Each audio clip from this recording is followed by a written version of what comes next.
Middlesex and Sussex continued to trade blows on the penultimate day of their LV County Championship match at Lords, where David Milan was in the runs again.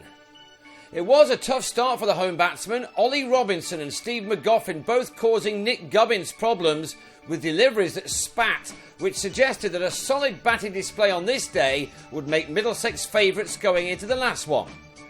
They began the third morning on 47 without loss, 19 runs behind, and 14 more had been knocked off when Gubbins got another snorter from Magoffin, which this time he did nick behind.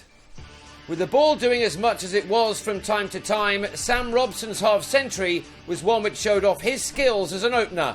He'd started the day with 41 and he was raising his bat after facing 67 deliveries, from which he'd found the boundary on 7 occasions. He'd taken his side into the lead with just 1 wicket down, which would have been his team's plan at worst.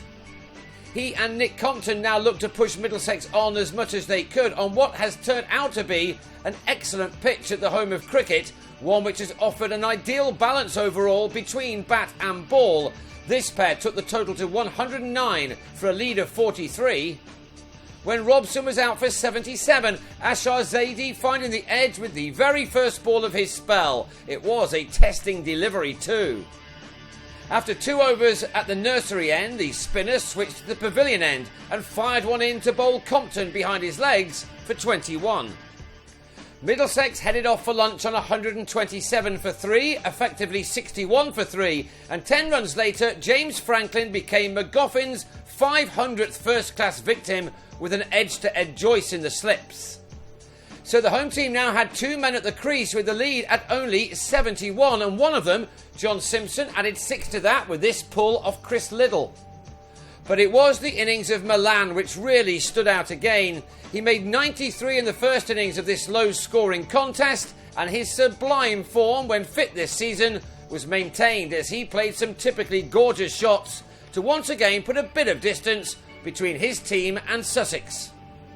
After this day, his batting average in the Championship this season is more than 100, his latest half-century being made off 100 deliveries. He struck only those 2 fours, but had again studied the spinning ball superbly. He has been promising form like this for a long time now. He'd added a crucial 78 runs with Simpson, who may have been as surprised as everyone else when Robinson decided to try some spinners and had Simpson caught by Joyce at slip for 29. Robinson began his cricketing life as an off-spinner, and it showed, as in the same over he had James Harris taken at leg slip by Chris Nash, the batsman completing a pair in this game. Once the second new ball became available, Robinson switched ends and went back to bowling pace.